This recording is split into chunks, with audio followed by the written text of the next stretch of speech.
bon du sax personnalisé parce que nit ki ko posté moom ñëpp xam nañ ko c'est un fabricant de mensonges vraiment c'est un distributeur automatique de contre-vérité donc c'est pas une information le fait que le gars le publie benn compte la bu ñu naan Bachir Fofana c'est un gars qui ne dit jamais la vérité qui a fait une publication ne avec Macky Sall l'avance tabaski est passée de 50 000 à 100 000 francs jamonoy Macky Sall avance ñu daan jox yenn ci ay liggéeykat jëlee nañ ko ci fukki junni yóbbu ko ci ñaar fukki junni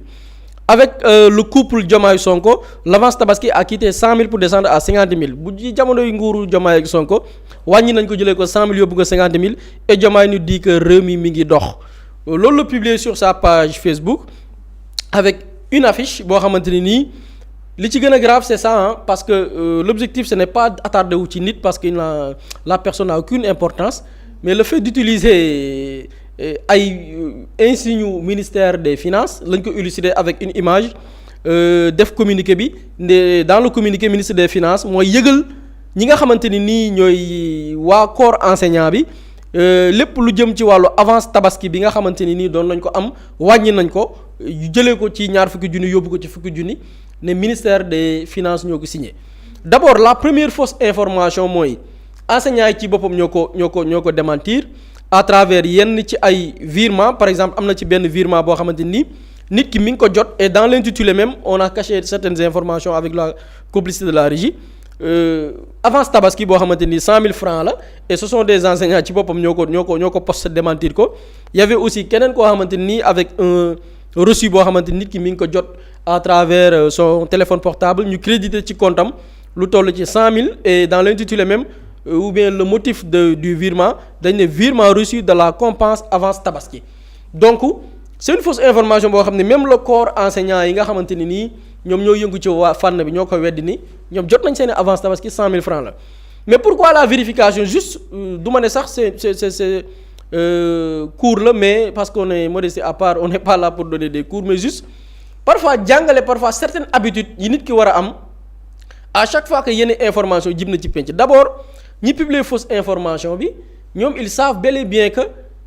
communiqué bi bawol ci ministère des finances et loolu pour nit ki am ci les habitudes de vérification par exemple y a un poste ñu ne ministère des finances moo ko def réflexe bi nit ki war a am parce que dañ naan fact checking ñu bëgg ko jagleel journalistes yi mais même le sénégalais mën na am des habitudes yoo xamante ne nii moom mën na di defal boppam fact checking c'est-à-dire que le fact checking war na sax romb mbiri journaliste mais le sénégalais lambda automatiquement mu am des habitudes des comportements yoo xamante ni bu ñu ko joxee information mu am des réflexes yoo xamante ni moom mun na def son propre fact checking par exemple cette information bi ñu ko publier dañ ko attribuer avec la complicité de la régie ministère des finances ne ñoom ñoo ko publier automatiquement réflexe bi yow da ngay dem ministre des finances bi ñu ko posté automatiquement y a ministre des finances bi nga xamante ni ñoom génnee nañ benn bataaxal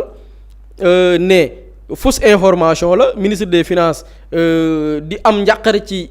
image boobu nga xam ne publié nañ ko sur les réseaux sociaux faisant état d'une prétendue baisse de l'avance de tabaski bi nga xamante nii nee nañ état daf ko def ñu ne contrairement ci li nga xamante ni mooy fausse information xibaar yu wérul yi amul benn ndogal wala boo xamante ni mesure bu état bu jël pour wàññi la nga xamante ni mooy avance tabaski yooyu noonu moom ministère bi di condamner li nga xamante ni nii mooy recrudescence li nga xamante ni nii mooy mbir ya maanaam mbir la yoo xam ne gis nañ ni ma ngay bari lool pratique des informations yi bu woo population bi ñu gën a ànd ak vigilance moytu donc li premier réflexe la bu nit ki war a am par rapport ak à une fausse information attribué nañ ko tel organe demal ci page organe boobu nga xool ba xam ñoom publier nañ ko wala ministère wala direction bu mën a nekk boo ko fa fekkul xamal ni c'est pas une information officielle parce que ñoom am nañ leur plateforme yi ñuy communiquer boo ko fekkul ci leur plateforme sur les réseaux sociaux la plupart des ministères direction am nañ site web nga dem site web bi dans la partie bi nga xam ne moom la ñu jagleel soit des communiqués information actualité nga cliquer ci nga dem vers la source officielle pour am une information donc c'était une fake news mais aussi fake news bi comme ni ma ko waxee ils ont utilisé une affiche boo xamante ni nii dañ ko illustrer comme ministère des finances moo ko def loolu aussi nit ki am na ay réflexes yoo xamante ni war na ko mën a am par exemple ki nga xam ne moom du wax dëgg te mu publier information bi yow mën nga jël par exemple image bi xam nga image la ñu illustrer am na des plateformes yoo xam ne mën nga fa dem def sa vérification am na benn plateforme boo xam ne par exemple Decopy.ai Decopy DCOPY.ai boo ko tàppee mën nga jël importer image bi da ngay cliquer boo par exemple site la mais bari na ay site de vérification nga importer l'image boo importer l'image parce que image bi ñu ngi ko généré par intelligence artificielle ça te prend même pas une minute quelques secondes il te donne automatiquement un rapport que 98% cette image a été générée par l'intelligence artificielle et avec un rapport détaillé bindal la yan caractéristique moo mën a wane ni nit ki dafa utiliser li nga xamante ni mooy intelligence artificielle comme ni ko waa ji defee tappalekat bi utiliser une intelligence artificielle pour mën a générer image bi nga xamante ni ce n'est pas authentique de nit defaru ko ça a été généré grâce à l'intelligence artificielle à 98% presque à 100%. donc ce n'est pas benn genre démenti parce que nit ki ko def ñëpp xam na ni du wax dëgg mais pour nit ñi am des réflexes par rapport ak parce que Sénégal moom comme que dañu nekk ci benn bataille politique bu xaw a doy waar fausse information yi dafay gën a bari nit ñi tamit dinañ am war nañ leen artu wala teel leen préparer ci ñu maîtriser certains outils mais aussi des habitudes yu ñu war a am à chaque fois que xibaar jib na surtout ci koo xam ne peut-être amul crédibilité ngay mën di defal sa vérification à travers ton téléphone ku ne yor téléphone portable ku ne yor ordinateur donc leeral yooyu la ñu bëggoon indi par rapport ak cette information. en tout cas am na solo ndaxte Zahir dina tax ñenn ñi du mën a vérifier seen bopp buñ sax toog di xaar sax xalaat indi la li nga xamante ne moo di fact checking mën nañ ko defal seen bopp seen via le téléphone Pape Samba déjà yow tu véhicules benn information bi de wóor na ne lii c'est pas vrai ndaxte yow dans ton ci sa commentaire tu as mis PS ñëpp nee na ma lii c'est faux pourquoi alors ngay publier li nga xamante ne yow leer na la lii nga publier nii amul leen li ci nekk dëgg. non moo foofu d'accord ma ak yaa imam li mu ne il faut pas personnaliser le débat il faut personnaliser la chose quoi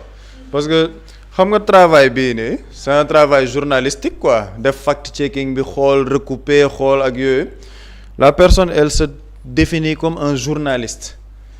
yow nga def benn post nga ne nguuru Macky Sall dafa jóge ci 50 000 dem ba 100 000 francs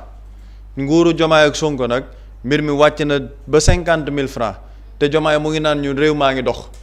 donc tu donnes une information et tu commentes l'information pour orienter l'opinion loolu moom moo nekk ci kaw maanaam da nga joxe information commenter ko parce que ci commentaire bi da nga ne nguuru Macky Sall demoon na ba 100 000 francs nguuru Macky Sall Diomaye ak Sonko wàññi nañ ko ba 50 000 francs ba pare ñu naan ñu réew maa ngi dox donc tu as commenté et ci sa biir commentaire boobu da nga orienter l'opinion à ce que opinion bi ne xoolal lii rek Macky Sall yóbbuwoon na ko ba 100 000 ñii wàññi nañ ko ba 50 000 francs ba pare ñu naan ñu réew maa ngi dox réew mi doxul pour que ñëpp am opinion boobu léegi li ci neex nag mooy PS bi xam nga PS boobu mooy genre nota bene ñu bëri nee nañ ma nag lii fake la xam nga loolu lan moo ko indi pour bañ plainte diffusion de fausses nouvelles pour après bu ñu waxee ci sab ñàkk jom nga demaat ci plateau ne xoolal pourtant waxoon naa ne am na ñu bëri ñu ne ma faux la donc junj na moo tax ma ne la loolu c'est-à-dire que am na yenn personnes yoo xam ne booy wax ci ñoom sax da ngay def filtre parce que boo waxee li nga xalaat ci ñoom dëggantaan gars yi dinañ ne non yaa ngi leen di ñàkk respect wala da mais tu peux pas avoir de respect pour ce genre de personnes mënoo am respect ci ñoom parce que ñoo xamante ni manipulation wax lu dul dëgg désinformation diffusion de fausses nouvelles à longueur de journée et ce sont les mêmes personnes qui se présentent sur des plateaux moo la li buri doon wax sànq mais dëkk bi dafa yàgg nappaate bi dafa yëpp on les présente comme consultant en communication journaliste am ñenn ñoo xamante ne sax ñun ba ñu defee fact checking bi par rapport yi ñu doon wax am ñu ñame yàlla ne dañ leen di defal tout un texte di leen tagg waaw yow xam naa la tu es un journaliste boo xamante ni émérite yàgg nga liggéey fii nangam sangam dañ la doon woo pour nga bind ay article et après loolu daa tere boo waxee lu dul dëgg ñu ne la waxoo lu dul dëgg tu peux pas avoir de respect pour ce genre de personnes et man am na yenn yoo xam ne billaahi dafa ruslu parce que man dama naan am na yenn yoo xam ne dignité la quoi c'est-à-dire que boo nekkee magum jëmm am looy jomb am loo xamante ne da nga koy bañ gis nga dara warul tax ba ngay dugal sa bopp ci loo xamante ne dañ naan nit ki bu waxee ñu ne cam kooku de du wax dëgg mukk loolu nit da koy bañ c'est-à-dire que nit da ngay am self estime ci sa bopp da ngay am loo nawee sa bopp am loo respecter sa bopp pour que nit ñi bu ñu lay xool ne kii il est respectable mais munoo yow saa yoo génnee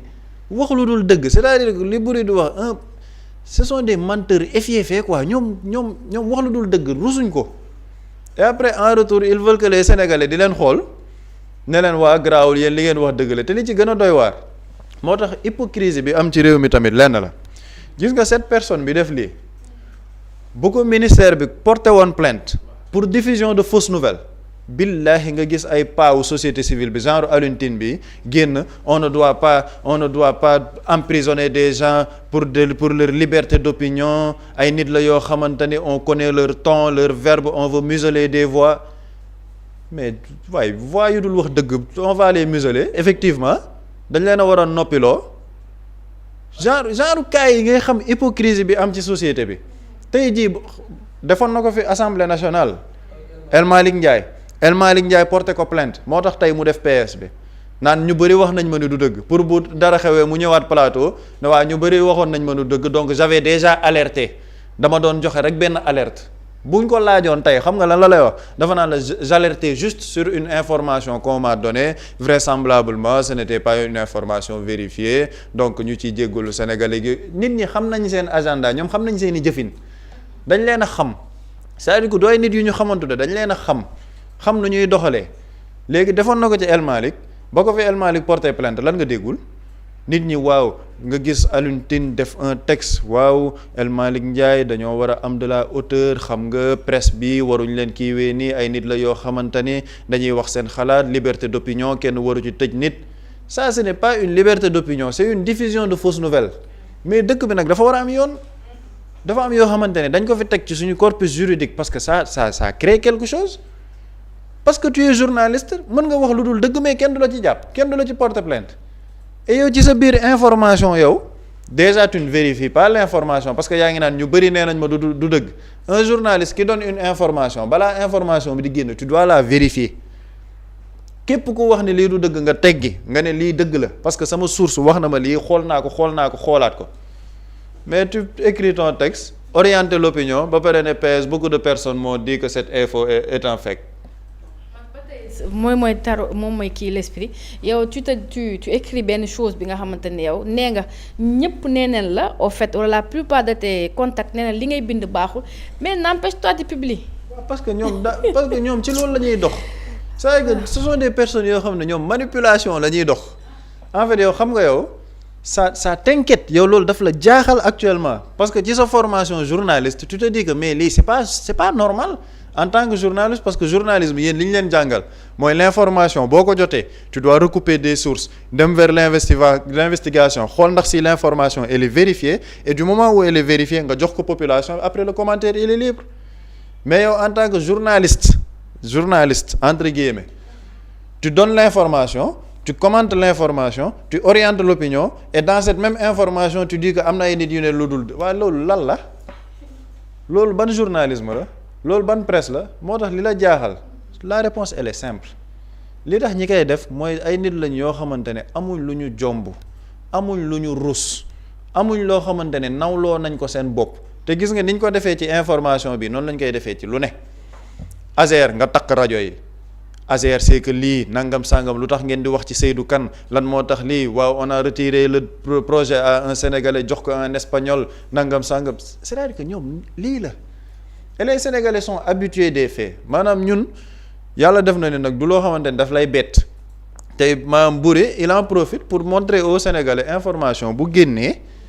nii ngeen ko war a càmbaree dem leen vers les sources fiables dem leen xool ngeen def fact-checking pour xool pour que kenn bañ leen a manipuler c'est-à-dire que loolu moo ciy message bi mais man ci sama wàll nga xamante ni man moom du ma journaliste damay personnaliser le débat ci moom maanaam pour wax Sénégalais yi ñii wax lu dul dëgg mooy seen liggéey manipuler l'opinion moom moo leen ciy dugal te kuy xool groupe de presse bi ñuy liggéeyee chaque jour les gens n'ont qu'à consulter les unes de leur journal ci lañ dëkk joxe ay chiffres yoo xamante ne amul maintenant nag ce qui est dommage mooy li ma wax sànq ils vont donner des informations qui ne sont pas vérifiées plainte jub ci ay nit yaay jug taxaw ne waaw on veut museler la presse une presse qui n'est pas crédible qui n'est pas fiable qui est dans la diffusion de fausses nouvelles chaque jour du question muselé dañ ko war a tëj te tëj boobu du jaay doole tëj boobu c'est légal parce que suñu code de procédure pénale ak même code de la presse mais da leen di tere yenn nii mais on veut nous installer dans une anarchie boo xamante ne journaliste nga lu la neex waxal lu dul dëgg garaawul parce que yaay am na ko lay jox benn 100 000 200 000 francs le mois vraiment nga engagé yenn combat yoo xamante ne du say combat yow tu te nourris de ça quoi amoo yow sa crédibilité ñoru la sa dignité ñoru la nit ñi appréciation bi ñuy am ci yow ñoru la donc yow jombaloo sa bopp dara parce que tu vis de ça maintenant nag sénégalais yi ñoom li ci baax mooy sénégalais yi xam nañ ñan ñooy ñan sénégalais yi wax ji mën na bëri torop mais pour nga manipuler leen ci yenn yi du yomb parce que xam nañ leen c'est pas des gens yoo xamante ni nit ñi xamuñ leen xam nañ seen modus operandi bu ñu waxee c'est-à-dire que man tey kooku bu génnoon def un texte une publication sama yére bii ma sol mu ne kii Pape Samba Seye la Xalaat TV lay liggéey man damay jaaxalaat sama bopp dama naan man mii est-ce que noonu laa tudd est-ce que man xalaat laay liggéey lan moo tax ma ciy am njàqare parce que dama naan kii du wax mukk luy dëgg donc bu waxee loolu man sama bopp dinaa tiit ne man mii est-ce que man nii laa tudd man mii est-ce que xalaat laay liggéey est-ce que nekkuma di liggéeyee feneen parce que ce sont des gens qui sont comme ça mais les Sénégalais am nañ ci benn maturité boo xamante ne kenn mënu leen a manipuler et malheureusement nag ci kaawam yi ngay xamee yeneen hypocrites yi nekk ci société bi ñi nga xamante ni ils défendent des gens qui ne sont pas défendables ñoo xamante ni ils veulent installer une anarchie pour que manipulation am mais manipulation bi du jàll parce que fépp foo leen manipuler nit ñi dinañ génn ne leen seen lii ngeen wax du dëgg lii moom mooy dëgg bi sénégalais aller vers la vraie information et loolu c'est le service public de l'information je pense que buri école de journalisme bi ñu koy wax war na ko ubbi man ma lijjantil ko inscription yi te am na ñoo xam ne bu ñu doon inscrire sax duñ dugg parce que bu ñu ñëwee dañuy yàq école bi. école la ku bëgg a ñëw jàng. dañuy limiter inscription parce que am na ñoo xamante ne loo leen jàngal bu ñu génnee tari leneen. donc vraiment enquête de moralité. ñooñu koy boo defee enquête de moralité du ñu sax indi fiche d'inscription li yàlla xam doy na quoi. af Samba ba nga xëyee da ngay doo fond ala kuli al di nga ko def. yow foo jaar mu may. kii si ADN la bokk. mun a ci dara man maay tempéré mais moom. yow moom tey cours ngeen di jàngale ngeen ni nga xamante ne ñoom mun nañ koo def pour xam si c'est vrai ou si c'est faux c'est bien c'est très bien chaque jour day indi benn. xaaral ma dolli la beneen manipulation. sànq laa ko dem vérifier bi Pape Samba junjee le fait qu'il a fait son post def ci suuf PS beaucoup de personnes m'ont dit que cette info était fake boobu du publication d'origine bi da nga cee yokk après bi mu xamee ni. fen yamu fen ñi ñi xam nañ ko la demaat modifier publication bi yokk ci nañu ànd ak waa Régie nan la def na vérification bii tamit naka gars yi di bàyyi xel gis boo demee ci poste bi nga cliquer ci onglet B historique de modification boo cliquer ci historique de modification bi moo lay wan ni à 14h51 la njëkk a def post 14h08 la ko publier bi mu ko publier amul PS gis nga et Diomaye ñu dit que réew mi ngi dox foofu la yemoon point. ba bi mun nga yem foofu ci kaw 14h08 la def publication bi mais amul mentionné wul ni ñenn ñi wax nañ ma fausse lii la yemoon et Diomaye ñu dit que réew mi ngi dox fii la yemoon point bi mu fi fen yi taxarnaase après quelques minutes 14h51 la soog a dem modifier waat kii bi yokk ci PS ay nit ñi ngi may wax ni fausse information la maanaam lii fausse information bi le fait que muy mentionné ni du dëgg après bi ko gars yi tiiñalee ba pare la ko jël yokk ko ci publication bi à 14h51 donc modification PS bi après daf ko modifier à 14h58 la ko modifier donc il n'est pas sérieux du tout donc au lieu que mu def beneen publication pour poste bi la jël modifier ko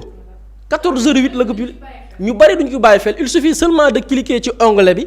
historique afficher l'historique de modification automatiquement mu walla kañ la ko publier ban heure ak ban heure la ko modifier donc moom c'est un menteur certifié yaakaar naa li Pape Samba wax lu ma ci dolli puis c'est des menteurs c'est des manipulateurs donc malheureusement nag c'est des menteurs qui ne sont pas intelligents man ñi ñuy layal man xaw ma ban intelligence c'est des gens que tu crois sérieux boo leen gisee avec leur mine nga yaakaar ni ils sont sérieux fekk ay tappalekat lañ tappalekat yi nag il va falloir que ñun front wuñ de mais il va falloir que ñu leen di weer. nit ñi xam ñi ñan la. ëllëg sénégalais fu leen gisee balaa ñu naan bismillah nit ñi xam ne fenkat baa ngi waxati. au fait ñun suñu objectif loolu la. parfois toujours dañ leen di wan. ñii fen ëllëg balaa ñuy waxati sénégalais bi balaa muy déglu rek automatiquement dina mën a def benn day scanner maanaam sénégalais bi am léegi bëtu sénégalais ñu jël ko def ko ay scanner bu nit ki commencé wax tag sénégalais scanner nit ki traité ko xam ban genre personne la automatiquement bu tàmbalee wax rek nit ñi xam ni la mu wax A ba Z ay fen la donc ce sont ces genres de personnes là malheureusement ce qui fait mal ay médias ñii la ñuy invité ñu ne dañuy wax seen xalaat ci réew mi c'est-à-dire Sénégal médias yi lu ñu war a sangat la vraiment defaat ay tour wala sangaat leen ci li nga xamante ni mooy yeesal gi parce que bu dee ñii la ñuy invité da ngay gis ñu invité leen et on met journaliste wala consultant plusieurs casquettes et malheureusement c'est ce qui est dommage médiocrité bi ñuy xew ci gi médias yi la ñu leen journalistes yi la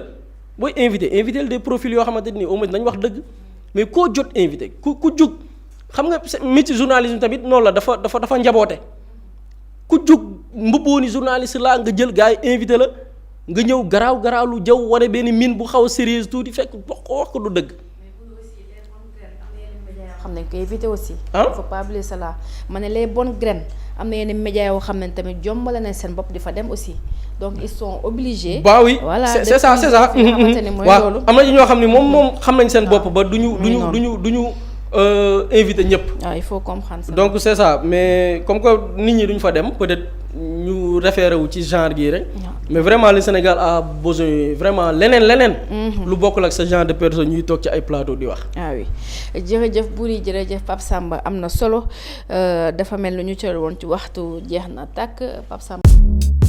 Mously Immo Sénégal moo leen di indil saafara ci jafe-jafe bu ngeen am ci wàllum immobilier yow mi bëgg a jënd kër yow mi bëgg a tabax wala nga jaay sa terrain jokkool ak waa Mously Immo ku am sa kër bëgg ku la ko terrassel wala nga am sa tool bëgg ku la ko lotisel defal la ko ay terrain Mously Immo Sénégal daf leen koy jàppandal gunge leen ci anam gu mucc ayib ku am sa kër itam te nekkuloo ci biir réew mi bëgg ku la ko toppatool gérer la ko Mously Immo moo ci gën a gaaw gën ci wóor ku bëgg réfectionner tabax wala nga defar plan architecte mën nga jokkoo itam ak waa Mously Immo Sénégal mën ngeen leen a woo ci 77 887 25 13 77 887 25 13 Mously Immo indi saafara ngir jëndum kër tabax jaayum terrain terrasse yi ay tool wala lotissé ko defal leen ko ay terrain loolu lépp Mously Immo moo ci gën a gaaw man ngeen itam abonné ci seen chaîne YouTube Mously Immo Sénégal ngir am yeneeni xabaar yu gën a dëggu wala itam wàllum conseil ci wàllum immobilier fii ci biir réewum Sénégal